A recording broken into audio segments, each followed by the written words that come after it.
Segunda-feira da quarta semana do Tempo Comum, ano C. Eu sou o Padre Pedro Paulo e começamos agora mais um programa A Bíblia no Mundo de hoje.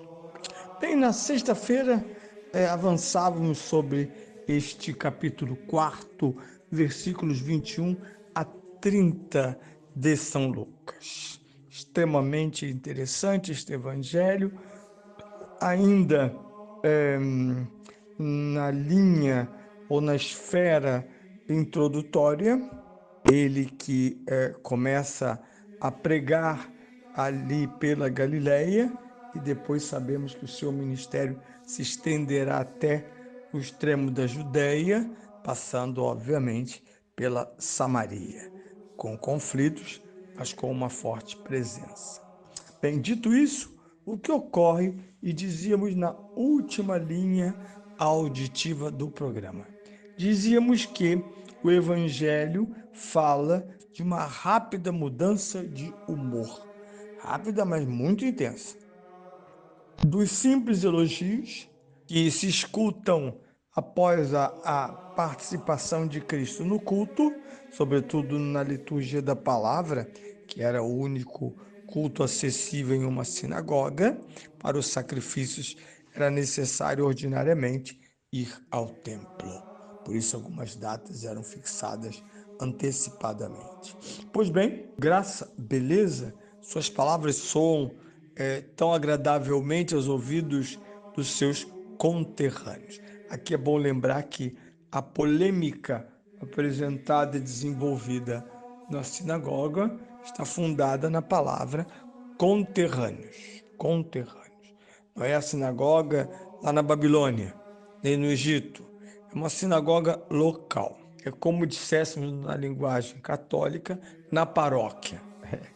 É uma questão paroquial, né? Um ex-membro da comunidade que agora aparece, surge, expõe-se como uma referência de sabedoria, de conhecimento, de graça. E, inclusive, essa ideia de ter uma palavra cheia de graça, obviamente refere-se à sua vida, porque muitos de nós falamos bem, mas a nossa vida não tem o mesmo odor das palavras, a mesma direção e, sobretudo, o mesmo efeito. Parece que em Jesus tudo isso está plenamente integrado. Quem ele é, como ele vive e o que ele prega. Pois bem, depois dos primeiros elogios, alguém lança uma pergunta que eu denominei na sexta-feira quase sarcástica. Este não é o filho de José? Nós chamamos isso de chave hermenêutica, ou seja, modo de interpretar. Como interpretar este homem, esse conterrâneo, esse palestino? Simples, basta contextualizá-lo. Essa palavra, nos últimos anos, dada a terrível influência do marxismo, passou a ser somente encontrar o ambiente e as pré-condições materiais imanentes, que são chamadas também de históricas, de um sujeito. Isso é de uma limitação profunda, porque exatamente certas expressões históricas, mesmo que sempre de certa maneira vinculadas às vicissitudes históricas, como a arte, elas expressam-se para além ou até contra seus próprios contextos, a ponto de serem contestadas, evitadas, condenadas por contextos contemporâneos a exposições estéticas que, por isso, inicialmente não farão parte da tradição daquela comunidade. Pois bem, essa pergunta é uma chave de interpretação, claves interpretações.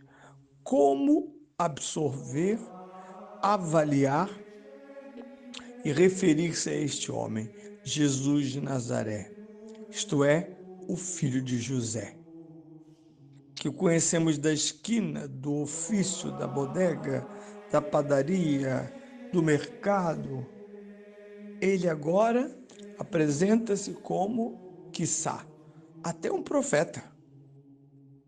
Ele parece um grande rabino, e algo mais interessante, como interpretar essa aparente novidade. Porque não só ele é sublime, sábio, mas em outro evangelho se dirá, pela boca do povo, ensina com autoridade, em nome próprio. Ensina qualitativamente e diferente dos pregadores do seu tempo. Ele destaca-se entre os pregadores pela vida, pela palavra associadas à sua pessoa. Como que, amenizando toda esta admiração inicial, colocá-la, entre aspas, no seu devido lugar. Devemos considerar a mensagem de Jesus somente como uma mensagem humana, graciosa. Bem, não teríamos nem como explicar muito bem porque somente ele atingiu esse grau refinado em relação à palavra de Deus, isto é, a revelação. Por isso, é claro, este filho de José enquadra Jesus. Um carioca dizia: vamos baixar-lhe a bola. Ah, sim, entendi.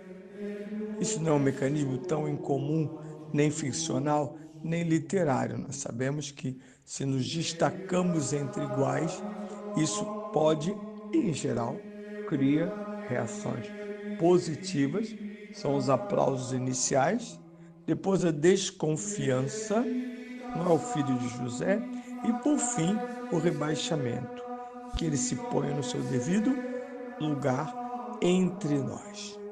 Ora, essa questão que parece local é uma das questões essenciais da doutrina de Jesus de Nazaré, porque em São João isso fica finalizado. Jesus, só tu tens palavras de vida eterna.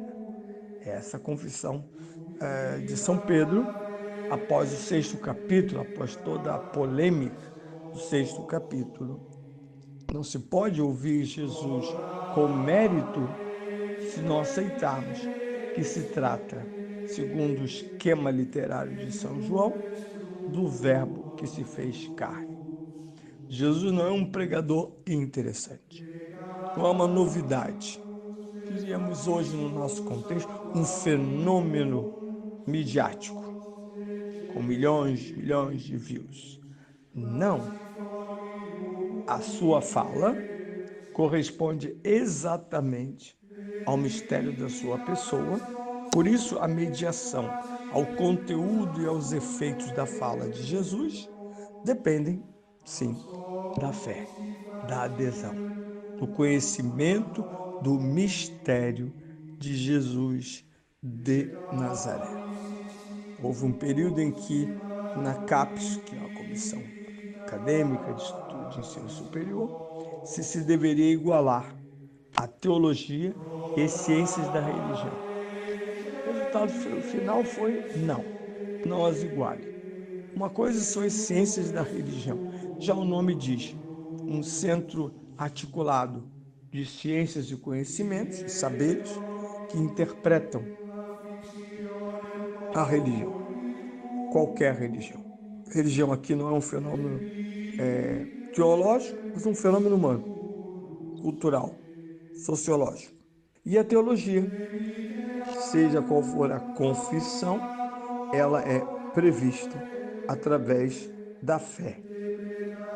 Teologia protestante supõe a fé protestante. Por isso, muitas vezes, acho curioso uma importação ingênua de músicas, textos e interpretações de agentes de outras religiões ou de outras perspectivas cristãs. Não é tudo a mesma coisa. Mas o que não pode ocorrer é que a pergunta capciosa da Assembleia, não é ele o filho de José, nos impeça de perceber a riqueza absoluta do mistério da encarnação do Verbo.